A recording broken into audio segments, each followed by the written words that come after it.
고린도전서 4장 14절부터 21절까지의 말씀입니다.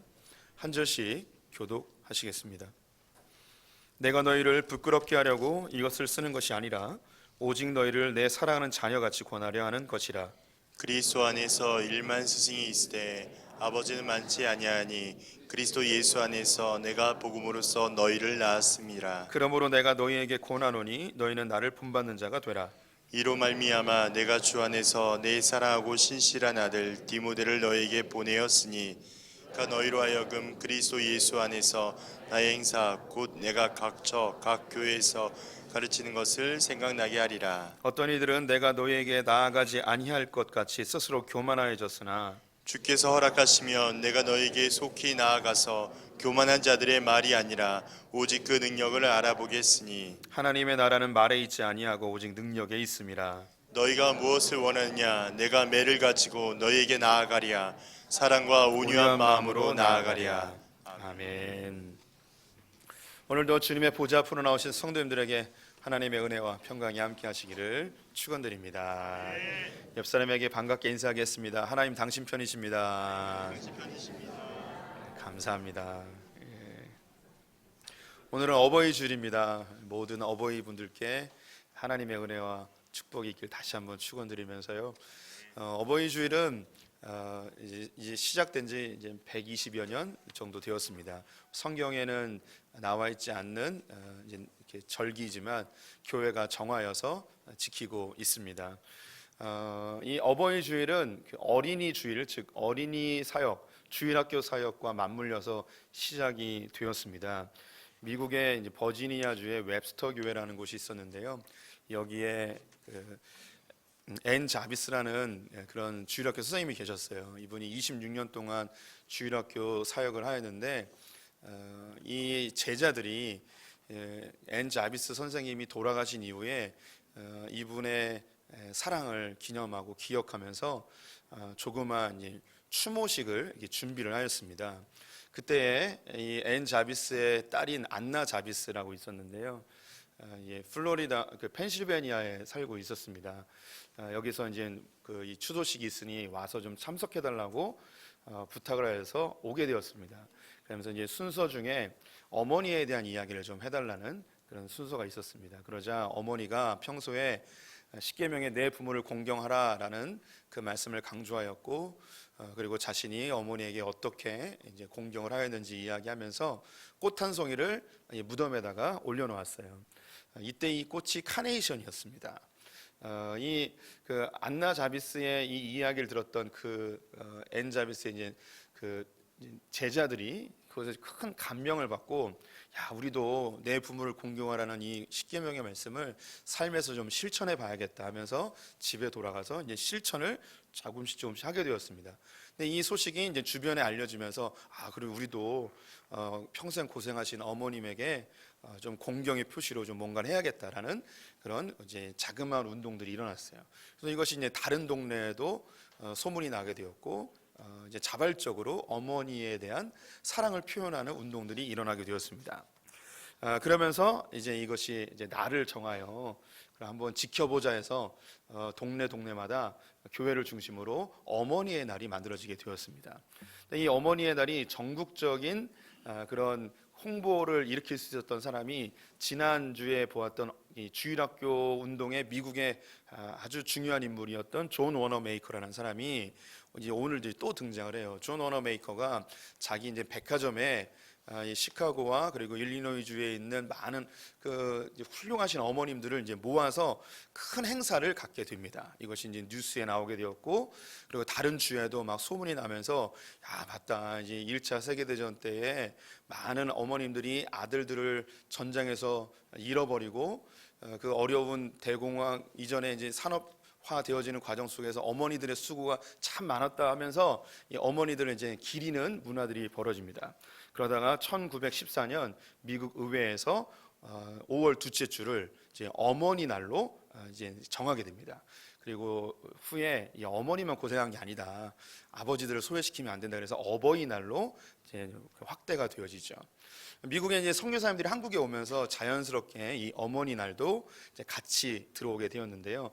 1930년 6월 달에 구세군에서 처음으로 어머니 주일이라는 것을 지키게 되었어요. 그러다가 1955년 그날이 마침 5월 둘째 주가 5월 8일이었습니다. 이승만 대통령이 이 한국에 있는 많은 어머니들을 좀 공경하자는 의미로 어머니 날을 이제 정하게 됐습니다. 그러다가 그것이 1974년에 어머니 날을 이제 어버이날로 이제 확장하게 되었고요.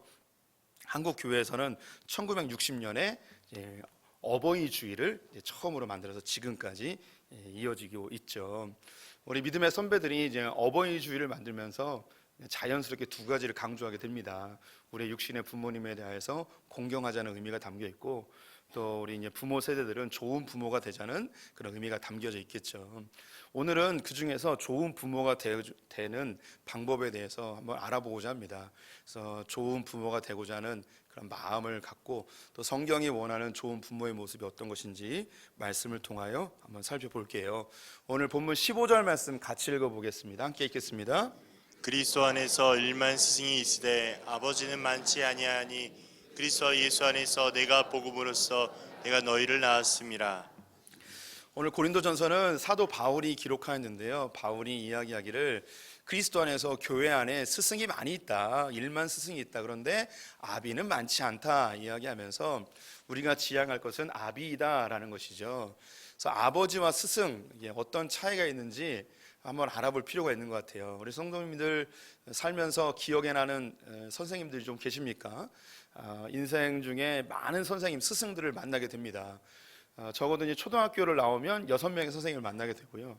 중고등학교를 거치면 과목마다 선생님이 있기 때문에 적어도 한 20명의 선생님은 이제 만나게 되어지죠. 이런 선생님들 중에서 정말 아버지 같은 분이다라고 꼽을 수 있는 분들이 혹시 있을까요? 아니면 그냥 기억에 남는 선생님들은 좀 있으신가요? 아마 세 부류 정도로 나눌 수 있을 것 같은데, 첫 번째 되게 특이한 선생님 기억에 남을 것이고요. 두 번째 굉장히 악독한 선생님 기억에 남을 것이고, 세 번째는 나에게 굉장히 잘해주셨던 선생님이 아마 기억에 남으실 겁니다. 저 역시 세 부류의 선생님들이 다 있는데요. 아주 독특한 선생님이 고등학교 때 있었어요. 지구과학 선생님이었는데 별명이 거지였어요. 선생님인데 별명이 거지예요. 이분은 안 씻어요. 소문에 의하면 1년에 한 번 씻는다고 소문이 있었는데 이것도 확인이 안 됐어요. 이분은 거의 한 벌로 그냥 평생을 사시는 것 같고요. 담배와 술로 쪄들어 계셨고, 이분이 아침 일찍 학교에 오세요. 이제 이혼하셔서 혼자 사셨는데 아침에 일어나자마자 일어난 모습으로 그냥 오세요. 그리고 그 옷을 입고 그냥 주무시고 그 옷을 입고 그냥 오시는 거예요. 그러면 어떻게 씻냐면 학교에 와서 수도가가 있잖아요. 수도가에서 우통을 벗고 막 여기 이렇게 막 씻고 막 이렇게 씻고 머리 감고 그리고 학교에 이제 출근을 하시는 거예요. 정말 힘들었어요. 그런데 굉장히 재밌으시고, 이제 약간 이게 시대를 초월한 분들이 그렇게 할 수 있잖아요. 그런 분들이 굉장히 재밌거든요.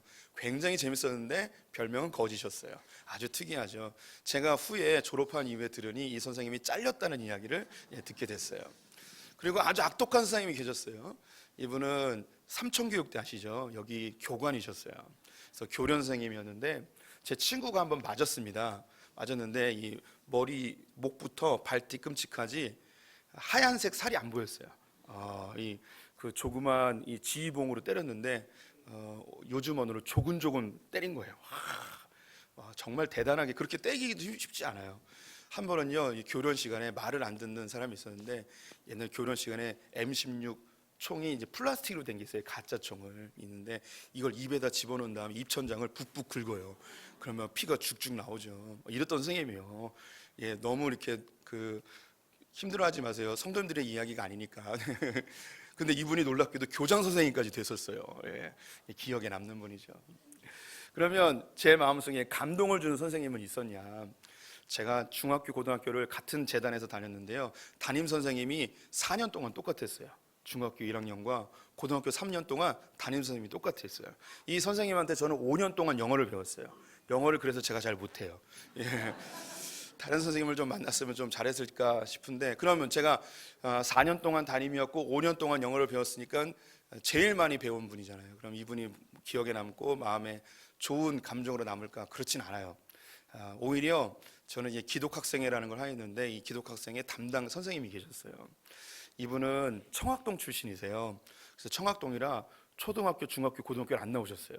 검정고시를 보시고 이분이 이제 한문을 더 공부하고 싶어서 대학에 가셔서 놀랍게도 대학에서 전도를 받으신 거예요. 이 청학동 유교에 쩌들어 있는 곳에서 전도를 받고, CCC를 통해서 전도를 받고 예수를 믿기 시작했는데, 고향에 가서 자기가 예수 믿겠다고 하니까 어떻게 됐냐? 고향에서 이제 잘라버린 거예요. 호적에서 파버린 거예요. 그래서 고향에 돌아가지도 못하시는 그런 분이셨는데, 정말 믿음으로 사셨던 분이었어요. 한문을 가르치셨는데 한문은 주요 과목이 아니었기 때문에 학교에서 그렇게 비중 있는 분은 아니셨어요. 하지만 기독교사로서 학교 내에서 어떻게 삶을 사는지 좋은 모범이 되셨고, 또 힘든 고등학교 시절에 이 기독 학생들에게 격려와 위로가 되셨던 좋은 선생님이셨어요. 조남이 김종기 선생님이셨어요. 졸업 이후에 감사하게도 이분하고 다시 연락이 되게 되었습니다. 이분이 한 교회 장로님이 되셨고, 그리고 이 선생님께서 자기 제자가 목사가 되었으니 우리 교회에 와서 설교도 좀 하고 세미나도 좀 하라고 해서 2번이나 초대해 주셨어요.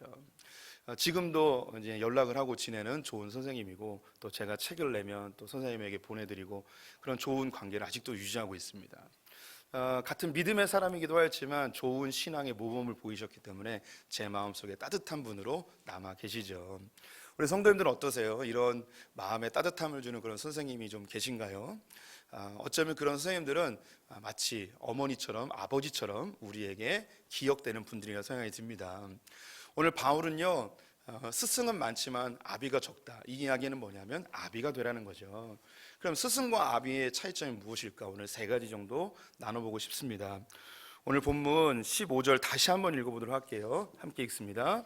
그리스도 안에서 일만 스승이 있으되 아버지는 많지 아니하니 그리스도 예수 안에서 내가 복음으로써 내가 너희를 낳았음이라.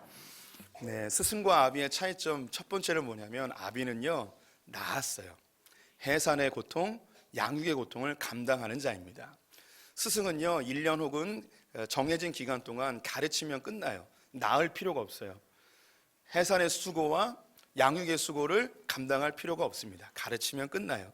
하지만 아비, 부모는 낳고 기르는 수고를 감당하는 자입니다. 여기 대부분의 성도님들이 자녀를 낳고 키워보신 분들입니다. 자녀를 낳는다는 거 참 쉽지 않습니다. 우리 여성분들 온몸의 뼈가 다 떨어져 나가는 고통 중에 아이를 이제 낳게 되어지죠. 낳고 난 후에는 뭐 또 편안할까요? 그렇지 않죠. 신생아 때 씻을 때도 없이 울어대는 아이를 돌보는 것은 참 부모님에게 고역입니다. 차라리 다시 뱃속으로 집어넣을 수 있다면 얼마나 좋을까라는 생각도 들죠. 때로는 그냥 무작정 우는 거예요. 이리저리 다 방법을 동원하여도 왜 우는지 답을 찾지 못할 때가 있습니다. 제가 생각할 때 아기 울음 소리를 해석해주는 기계가 나오면 불티나게 잘 팔리지 않을까 싶은 생각도 듭니다. 이 신생아를 좀 지나면 좀 나을까요? 아니죠. 걷기 시작하면요, 집안이 온 난리가 납니다. 예전에 꿈꿨던 그 신혼집의 아름다움은 다 온데간데 사라지고요, 여긴 놀이터인지 쓰레기장인지 구분을 못하는 그런 동네로 바뀌죠. 탁자 위나 혹은 식탁 위에 뭐 하나 올려놓으면 안 됩니다. 다 깨지게 되어지고, 또 벽에는 온갖 낙서들이 난무하게 되는 것이 집이에요. 참 이게 양육하는 게 쉽지가 않습니다. 또 아이가 다치거나 그러면 얼마나 또 마음 졸이고, 응급실에도 가면 밤잠 못 이루면서 그렇게 아이를 키우는 게 아비의 마음, 어미의 마음이죠. 사춘기가 되면 좀 나을까요? 예, 아이고 그냥 죽여버리고 싶은 게 이제 그때죠. 예. 정말 너무너무 힘들고 그렇습니다. 또 대학 가고 취직하면 좀 나을까 했는데 아니에요. 돈만 들고요, 그냥 돈 까먹는 그냥 사람이에요. 부모를 현금 인출기로 생각하는 그 부모의 자식들을 정말 어떻게 할 수도 없고 좀 호적에서 파버리고 싶은 게 우리의 마음이죠. 네. 또 결혼하고 나면 또 어느 순간 애 데리고 와가지고 엄마 봐주세요, 아빠 봐주세요 막 이러는 거예요. 돈 필요하다고 찾아와서 막 돈 달라고 하면 정말 힘들죠. 그래서 부모님을 찾아가죠. 나는 안 그랬던 것 같은데 내 자식이 왜 그런지 모르냐고. 그러면 부모가 그러죠. 개똥 같은 소리 하라고. 예, 그래서 이게 우리가 결국은요, 부모님께 빚진 것을 또 우리의 자녀들에게 빚갚고 있는 그런 삶인 것 같습니다. 이렇게 힘들게 키우기 때문에요, 이 자녀가 소중한 거예요. 그래서 포기할 수 없습니다. 세상에 많은 종교가 있어요. 많은 신들이라고 불리는 존재가 있죠. 근데 이 신들이 자기의 신도들에게 낳았다라는 표현을 절대 쓰지 않아요. 하지만 하나님은 우리에 대해서 오늘날 내가 너를 낳았다 이야기합니다. 너는 내 자녀다, 내 딸이다, 아들이다 이야기를 해요. 그 중에서도 이 아이를 낳는 데 있어서 너무 고통스러워서 이 산모가 아기를 낳다 죽었어요. 이게 구약에 나오는 라헬의 이야기와 예수 그리스도가 이어지는 중요한 맥락이에요. 이 라헬이 베냐민을 낳다가 죽게 됩니다. 이 모습이 예수 그리스도가 우리를 잉태하여 하나님 보좌 앞에서 우리를 낳고 이 예수는 죽어버려요. 우리에게 아담의 생명이 아닌 예수 그리스도의 생명으로 우리를 다시 잉태하여 새 생명을 주고 우리를 낳았어요. 그런데 이 어미는 죽어버렸어요. 왜? 이 아기를 낳는 게 너무너무 고통스러워서 이 어미가 죽어버린 거예요. 그만큼 우리를 낳은 데 있어서 하나님이 그렇게 힘들고 고통스러웠다는 거죠. 그런데 우리가 잘 자라주면 좋은데 그 아버지 하나님을 아버지라 부르지 않고 이리저리 헤매고 다니며 딴짓하고 죄짓고 우상 숭배하던 우리들을 하나님은 포기할 수 없어서 또 데리고 오시죠. 왜? 산모가 죽으면서까지 낳은 귀한 아들 딸들이기 때문에 절대 포기할 수 없습니다. 아비와 어미가 이 자녀를 포기할 수 없는 이유는 내가 낳았기 때문이에요. 내 뱃속으로 낳았기 때문에 포기할 수 없죠. 스승은요, 자녀가 자기의 제자가 그릇된 길로 가면 몇 번 훈육하긴 합니다. 하지만 어느 순간 되면 손을 놔버리죠. 하지만 부모는 그럴 수 없습니다. 왜? 내가 힘들게 낳았기 때문에, 수고를 감당했기 때문에. 오늘 14절 말씀 같이 한번 읽어봤으면 좋겠습니다. 함께 읽습니다. 내가 너희를 부끄럽게 하려고 이것을 쓰는 것이 아니라 오직 너희를 내 사랑하는 자녀같이 권하려 하는 것이라. 오늘 고린도 전서는요, 바울이 고린도 교회에게 보낸 편지인데 그 내용이 아름답지가 않아요. 고린도 교회가 잘못하는 것을 조목조목 지적하면서 그들을 막 혼내는 이야기를 해요. 그러면서 여기 14절에 내가 이 편지를 너에게 쓴 것은 너희로 하여금 부끄럽게 하려고 쓴 게 아니다. 이 편지를 쓴 이유는 내가 너희를 낳았기 때문에, 너희가 내 자녀이기 때문에 바른 길로 가게 하기 위하여 이 글을 쓴다는 거예요. 우리 성도님들이 자녀들에게 회초리를 드는 이유, 자녀가 그릇된 길로 가기 때문에, 내가 포기할 수 없기 때문에. 학교 선생님이나 학원 선생님은 내 자녀가 그릇된 길로 갈 때에 그냥 포기해버리고 다른 학원 가버리라고, 학교 나오지 말라고, 학교에서는 퇴학을 시킬지라도 부모님은 포기할 수 없는 거예요. 왜? 내가 수고하여 낳았기 때문이죠. 성경이 이야기하는 좋은 아비, 좋은 어미는 무엇인가? 이 해산의 수고, 양육의 수고를 멈추지 않는 거예요. 우리 성도님들, 자녀를 키우시는 것 결코 쉽지 않습니다. 부모의 마음을 헤아려 주지 못하는 자녀 때문에 속상할 때도 많이 있습니다.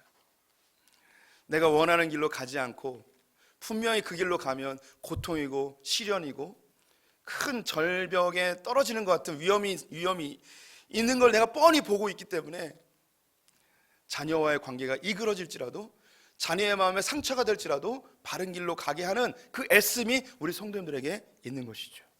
이 수고를 멈추지 않는 분들, 이것이 바로 좋은 부모, 좋은 아비입니다. 두 번째 좋은 아비 어떤 사람인가? 오늘 본문 16절 말씀 같이 읽어보도록 하겠습니다.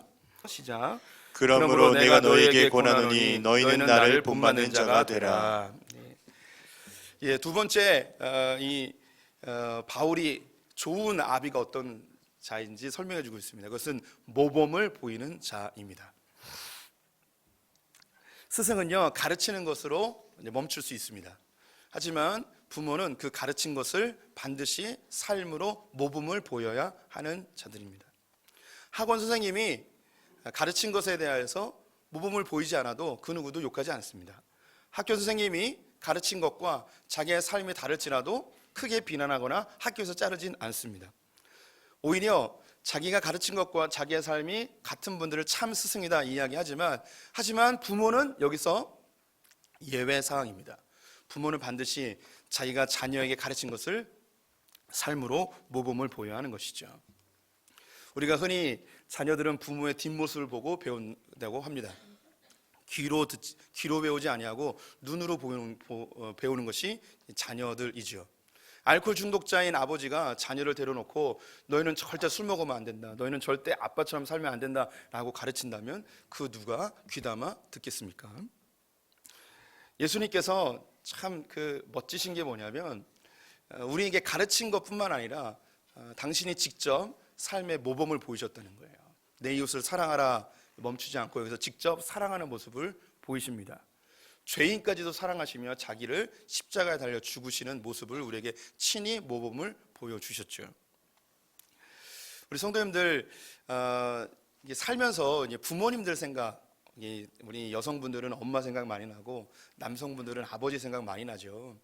부모님들이 뭘 특별히 가르치지도 않았는데 그 부모님들의 모습을 보고 그냥 모범을 삼아서 내가 체득되어진 삶의 방식들 혹은 그런 지혜들이 우리 성도님들에게 다 있습니다.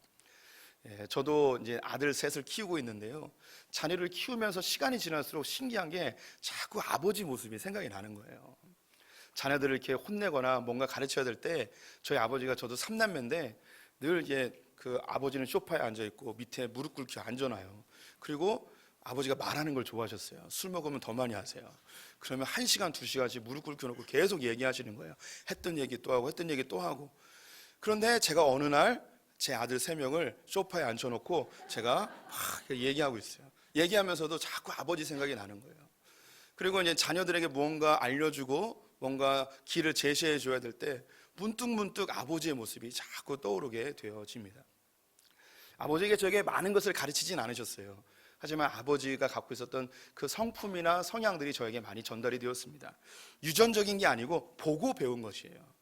아버지의 2가지 특징을 언급한다면 우리 아버지는 굉장히 성실하신 분이었고 굉장히 유쾌한 분이셨어요. 아버지가 가수도 하려고 그랬었고요, 영화 배우도 하시려고 하셨던 그런 굉장히 유쾌한 분이셨는데 엄마한테는 안 유쾌하셨어요. 다른 모든 사람들에게는 유쾌하셨는데 한 번은 아버지가 이 3남매를 안방에 불러놓고 저에게 물어보셨어요. 저에게 얘들아 너희들은 아빠가 몇 점인 것 같니? 이런 질문을 어떻게 그 참 100점이라고 이야기하기엔 양심에 걸리고 낮은 점수를 주면 아버지가 상처받을 것 같고, 그래서 제가 뭐 몇 점이라고 이야기했는지 기억이 안 나요. 근데 아버지가 대뜸 하시는 이야기가 자기나 이제 아버지가 생각할 때 나는 빵점짜리 아빠인 것 같다. 그때 충격을 받았어요.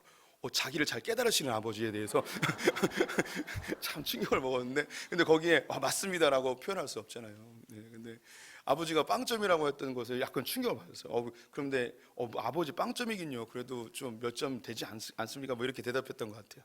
아버지가 왜 빵점이냐고 했냐면 아버지 조남이 영자 점자세요. 그래서 아버님 조남이 영자 돌림이신데 그 끝자가 이제 점자세요. 그래서 자기는 0점 아빠라는 거예요. 0점 아빠. 얼마나 허탈하든지. 그렇게 이제 그 우스운 이야기를 종종 하셨는데 아버지의 영향을 받아서 어줍지 않은 유머를 제가 자주 하는 것 같습니다. 아버지는 성실하셨어요. 아침 이른 시간에 출근하시고 밤 늦은 시간에 오시고, 그래서 아버지와 대화하거나 아버지와 누릴 수 있는 시간은 없었지만 그 아버지의 성실한 뒷모습을 보면서 저도 모르게 그 아버지를 본받게 되더라고요. 우리 성도님들도 마찬가지예요. 우리 부모님들이 살았던 그 길을 한 걸음 한 걸음 닮아가고 계십니다. 나이가 들수록 더 그러한 것 같아요. 그래서 우리 성도님들이 하나님 앞에서 또 우리 자녀들 앞에서 모범자가 되시기를 축원을 드립니다. 목사는요, 우리 성도님들에게 가르치는 그런 직무를 감당하는 자예요. 성경 교사이기도 하고 그렇죠. 그런데 제가 소풍교회에서 제일 중요하게 생각하는 일은 뭐냐면요, 우리 성도님들이 결국은 예수를 닮아가는 사람들이거든요. 제가 예수님을 닮아가기 위해 몸부림치는 모습을 보면서 예수를 닮기 위해 저렇게 하는 거구나. 성도님들 직장생활 하시지만 저는 전적으로 말씀과 기도의 삶을 합니다. 그래서 우리 성도님들이 사시는 것보다 더 깊이 하나님을 만나기 위해서 애를 쓰는데 예수 만나기 위해서 우리 목사님처럼 좀 흉내내면서 살아봐야겠다 이런 생각을 갖게끔 하는 것, 모범을 보이는 게 목회의 제일 우선순위라고 생각이 들어요. 목회를 제가 35살에 시작을 했거든요. 예전에도 몇 번 나눈 것 같은데 그렇게 겁나진 않았어요. 목회가 겁나지 않았어요. 목회의 스킬이 겁나지 않은 게 아니라 목회가 뭔지 그때 알았어요. 목회는 우리 성도님들에게 뭘 굉장히 잘하는 게 아니라 내가 예수 닮아가기 위해 몸부림치는 거, 이거 보고 성도님들이 닮아가는 것, 이런 것을 알고 예수 닮기 위해 지금까지 열심히 몸부림치고 있습니다.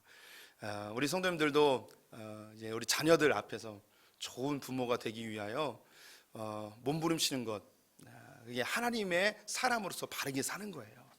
좋은 하나님의 사람으로 서는 것 자체가 좋은 부모가 되는 것입니다.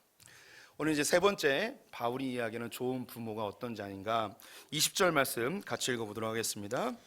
하나님의 나라는 말에 있지 아니하고 오직 능력에 있음이라. 네, 바울이 하나님의 나라가 말에 있지 않고 능력에 있다고 이야기하고 있습니다. 부모는요, 자기가 한 이야기에 대해서 살아내야 되는 자예요. 스승은 자녀들이 1년 혹은 정해진 기간 동안 잠깐 동안만 보게 되어집니다. 하지만 부모는 평생 동안 보고 살아야 되는 거예요. 그래서 부모님의 삶을 어떻게 살아내는가를 그걸 보는 것이 곧 교육이 되어지고 가르침이 되어집니다. 부모는 분명히 가르치는 자이기도 해요. 이렇게 하라 저렇게 하라. 하지만 우리의 삶에 주어진 이 상황을 잘 이겨내는 것, 말에 있지 않고 너 이거 이겨내야 돼, 이거 잘 통과해야 돼, 너 공부 열심히 해야 돼, 이게 아니라 그 부모가 직접 살아내는 것, 이걸 자녀들이 보고 배우게 되어집니다.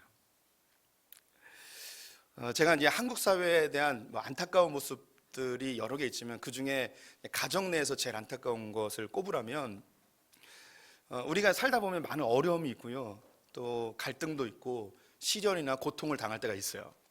그러면 이 고통을 부모 세대가 어떻게 이겨내는지 못 보여줬어요. 우리 부모님 세대가 고통이나 시련이나 갈등이나 어려움이 있으면 제일 쉽게 이 고통을 이겨내는 방법으로 무엇을 선택했냐면 술이라는 걸 선택했어요. 그래서 힘들면 술 먹는 거예요. 술 먹고 잊어버리는 거죠. 술 먹고 자기의 이 분노를 다른 곳에다 막 풀어버려요. 가장 가까운 배우자나 가족들에게 막 풀어버리죠. 또 이 삶의 고단함을 술을 먹고 이 술 기운으로 이겨내려 하는 모습을 너무 많이 보여줬어요. 그래서 그 다음 세대 역시 힘들고 어려우면 부모가 이 고난을 다른 방법으로 해결하는 것을 한 번도 본 적이 없기 때문에 그 다음 세대도 어려움과 고난이 찾아오면 자연스럽게 술이 생각나요. 제가 확증하건대 여기 계신 분들 거의 절반 정도는 어렵고 힘들면 자연스럽게 술이 생각납니다. 왜냐하면 부모님이 그렇게 하셨기 때문에. 이게 참 신기한 일이에요. 한국은요, 고난과 시련이 오면 해결할 수 있는 방법을 몰라요. 그냥 술 먹어요. 거의 대부분 그래요.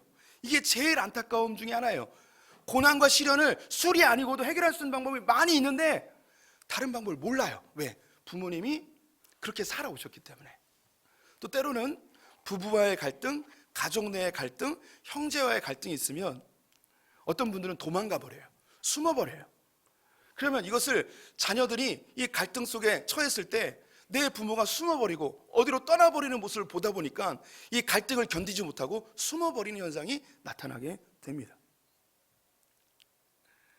때로는 힘들고 어려우면 이런 일이 정말 벌어지면 안 되는데 부모 세대 가운데 자기의 삶을 놔버리는 분이 있어요. 그럼 거기서 끝나지 않아요. 그의 자녀가 유사한 고난이 다가왔을 때 자연스럽게 그게 생각나요. 우리 아버지 어머니가 선택했던 그 방법이 떠오르게 돼요. 나도 해볼 수 있는 상황이 되는 거예요.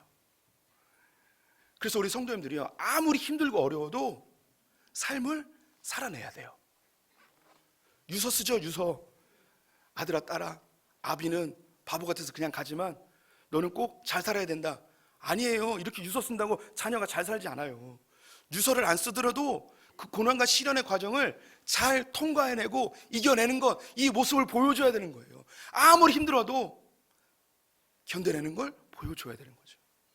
반면에 우리 가운데는요, 힘들고 어렵고 고통스러운 과정을 새벽 기도로 이겨낸 부모를 소유한 분들이 계세요. 정말 지긋지긋한 가난을 기도하며 견뎌낸 분들을 부모로 모신 분들이 계세요. 정말 수없이 포기해버리고 싶은 가정 환경임에도 불구하고 성령 의지하고 십자가 붙들며 인내로서 통과하신 분들을 부모로 모신 분들이 계세요. 이런 분들은요, 유사한 상황이 되면 그 어머니의 모습, 기도하던 아버지의 모습이 떠올라요. 나도 기도하면서 이겨내야 된다는 그런 다짐들이 우리 안에서 샘솟아 올라온다고요. 예수 그리스도는 인간이 겪을 수 있는 최고의 고통인 십자가의 고통을 견디고 부활하셨습니다. 그래서 성경은요, 우리에게 예수님이 우리와 똑같이 고난을 받은 분이기 때문에 우리의 고통을 안다는 거예요. 그래서 그분을 바라보며 우리의 신앙생활을 올곧게 하라고 이야기하고 있습니다. 히브리서 4장 15절 16절 같이 읽어보도록 하겠습니다. 우리에게 있는 대제사장은 우리의 연약함을 동정하지 못하실 이가 아니요 모든 일에 우리와 똑같이 시험을 받으신 이로되 죄는 없으시니라. 그러므로 우리는 긍휼하심을 받고 때를 따라 돕는 은혜를 얻기 위하여 은혜의 보좌 앞에 담대히 나아갈 것이니라. 예수님이 참 좋은 게 뭐냐면 예수님이 우리와 똑같이 인간의 모습으로 오시고 똑같이 고난당하시고 우리보다 더 극한 고통 속에서도 하나님의 십자가 붙들고 그 길을 통과해 내셨습니다. 자기에게 주어진 삶을 끝까지 다 견뎌 내셨어요. 우리 성도님들 각자 주어진 삶의 위치가 있습니다. 빨리 죽어야지라고 하면서도 우리 성도님들의 마음속에 가져야 될 생각은 뭐냐면 내 자녀가 내 나이가 된단 말이에요. 내 자녀도 나처럼 병약한 상태가 될 수 있단 말이에요. 내 자녀도 나처럼 부부의 갈등 속에 놓일 때가 있단 말이죠. 내 자녀도 나처럼 경제적 위기에 놓일 때가 있단 말이에요. 내 자녀도 나처럼 삶을 포기하고 싶은 그런 극한 상황에 놓일 때가 있단 말이에요. 그때 우리 성도님들이 이 상황을 어떻게 하나님 안에서 해결하는지를 보여주시면 그것이 그들에게 중요한 삶의 교훈이 되어집니다. 병약하십니까? 내 자녀도 그때가 와요. 이 노년의 시기에 하나님 안에서 아이고 죽어야지 인생 헛살았어 이렇게 하면서 한탄하시며 그 남은 생애를 그렇게 보내시겠습니까? 그러면 우리의 자녀도 그 나이가 되면 내가 우리 엄마 아빠처럼 골골되기 전에 빨리 죽어야지라는 고백을 해요. 제가 요 몇 주 사이에 이런 분들을 여럿 만났어요. 부모님이 너무 아프시니까 힘든 거예요. 이분의 고백이 뭐냐면 나는 저렇게 자녀에게 부담 안 주고 빨리 죽었으면 좋겠다고 고백하는 거예요. 우리 나이 드신 우리 성도님들 그렇게 그 자녀들에게 그런 모습으로 삶을 마감하시겠습니까? 아니면 내가 병약하고 힘들어도 말씀 붙들고 기도하면서 내게 주어진 생애 가운데 너희들 위해 축복하며 기도하며 살겠다. 그때 내가 죽을 때 내 자녀가 어머니 아버지 이제 날 위해 누가 기도해 주십니까? 하며 안타까워하며 보내는 그런 부모가 되겠습니까? 아이고 우리 엄마 아빠 골골대더니 잘 갔네 라는 그런 부모가 되고 싶으십니까? 내게 주어진 이 마지막 생애 가운데 어떻게 살 것인가? 내가 사는 모습이 내 자녀에게 교훈이 된다니까요. 경제적으로 어렵고 힘든 시기 참 어려운 때를 겪고 있습니다. 이때에 돈 없으면 안 되라고 하며 자녀들에게 물질 만능주의를 심어주며 가시겠습니까? 아니면 내가 돈이 없어도 예수 그리스도 생명으로 기뻐하며 감사하며 밥상의 반찬이 절반으로 줄었어도 통장의 잔고가 허덕허덕 됨에도 불구하고 하나님 믿으며 감사하며 기뻐하는 모습을 보이시며 자녀들에게 그렇게 삶의 교훈을 주며 가시겠습니까? 아니면 너 교회 안 다녀도 꼭 성공해라 라고 하면 그렇게 가르치며 가시겠습니까? 우리에게 주어진 삶을 멋지게 살아내야 돼요. 부모 세대가. 저는 목사입니다. 한 가정의 아비인과 동시에 한 교회의 목사로 부름을 받았죠. 이제 소풍교회는 이제 개척된 지 14년쯤 됐습니다. 제가 이제 소풍교회에 오면서 기도한 게 첫 번째 기도 제목이 뭐냐면 하나님이 소풍교회에서 20년 혹은 30년 목회하게 해주십시오 라고 기도했어요. 제가 왜 이 기도를 했냐면 교회가 평균 부흥하지 않는 교회는 목사님들이 2, 3년마다 바뀌어요. 2, 3년마다 바뀌어요. 부흥하는 교회는요, 부흥하는 교회예요. 소위 부흥하는 교회는 한 목사님이 몇 년을 사역하냐면 11.6년을 사역을 해요. 20년을 못 채워요. 20년을 못 채워요. 여러 가지 이유로 목사님이 교회를 떠나게 되어져요. 그럼 무슨 일이 벌어지냐면 예를 들어서 한 목사님이 5년 있다 떠났어요. 그러면 목사와 성도 사이, 목사와 교회 사이에서 늘 좋은 관계만 있는 게 아니에요. 어려움이 생기잖아요. 한 목사님이 5년 만에 떠났어요. 그럼 그 다음 목사님도 이 교회는 원래 그런가 봐 하면서 이 목사님도 사표를 내고 가버려요. 아니면 성도님들이 아유 이 목사님도 우리랑 안 맞네 하면서 쫓아내요. 이런 일이 반복돼요. 우리 성도님들 중에서 많은 교회를 겪어보신 분들이 있을 수 있어요. 교회가 목사를 쫓아내기 시작하고 교회가 일찍 떠나게 되면 그 교회는 반복적으로 그런 일이 벌어져요. 그런 때에 한 사람이 미친 듯이 한 교회에 와서 20년, 30년을 쭉 가는 거예요.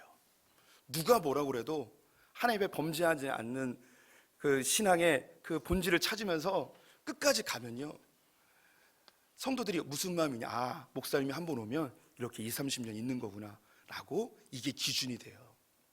제가 소풍교회에 해야 될 일, 저는 소풍교회에서 제가 기도하고 왔다고 그랬잖아요. 제 기도 제목이 알려드릴게요. 첫 번째는 20, 30년 사역하는 거고요. 두 번째가 행복한 목사.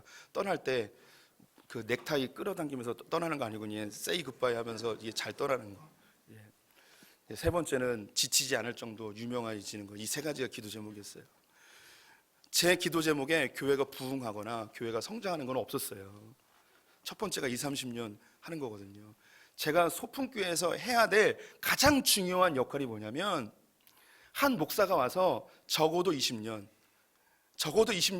쭉 가는 모습을 보여줘야 되는 게 저에게 가장 중요한 사역이라는 걸 알았어요. 이게 쉬운 것 같죠? 절대 쉽지 않아요. 이미 우리 성도님들이 교회를 겪어오면서 그 경험을 해보신 분들이 있어요. 목사님이 수없이 갈리는 모습을 보고 오신 분들이 있단 말이에요. 통계적으로 이렇게 20, 30년 동안 목회하는 목사님들이 100교회면 대여섯 교회밖에 없어요. 얼마나 힘든 건데요. 그래서 저는요, 우리 성도님들이 목사 왜 저래 하면 할지라도 갈 거예요. 예. 적어도 20년, 30년은 안 넘겨요.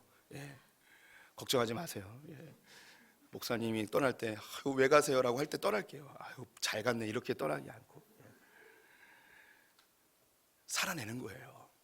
내게 주어진 삶을 살아내는 거예요. 주님 붙들고. 이게 부모가 해야 될 일이라고 합니다. 좋은 부모의 모습, 참된 아버의 모습 세 가지 이야기하고 있습니다. 첫 번째는 해산과 양육의 수고를 감당하는 거예요. 이게 부모예요. 두 번째는 모범을 보이는 거예요. 세 번째는 내게 주어진 삶을요 포기하지 않고 하나님의 방법으로 살아내는 거예요. 이런 참된 부모 되시기를 주님의 이름으로 축원드립니다. 기도하겠습니다. 하나님, 우리가 복음의 빚진 자입니다. 그래서 복음을 전하고 사랑의 빚진 자입니다. 특별히 부모님의 사랑이 빚지고 이 사랑을 우리의 자녀들에게 흘려 보냅니다. 하나님, 이 해산의 수고와 양육의 수고를 우리가 버거워하지 않게 하시고 짐으로 여기지 않게 하시고 빚 갚는 심정으로 잘 감당하게 하여 주시옵소서. 하나님, 또한 우리가 입으로 가르치는 자들이 아닌 삶으로 모범 보이는 자들 되게 하시고 아무리 힘들고 어려운 상황이 놓일지라도 우리의 삶으로 잘 이겨내는 십자가 붙들고 기도하며 주님 바라보며 승리하는 자들 되게 하여 주시옵소서. 그리하여 우리의 자녀 세대에게 이 믿음의 유산이 잘 전달되어져 우리의 가문들이 다 명문 가문들, 주님의 그 보좌에 새겨진 그런 아름다운 가문들 다 되게 하여 주시옵소서. 예수님의 이름으로 기도드렸습니다. 아멘.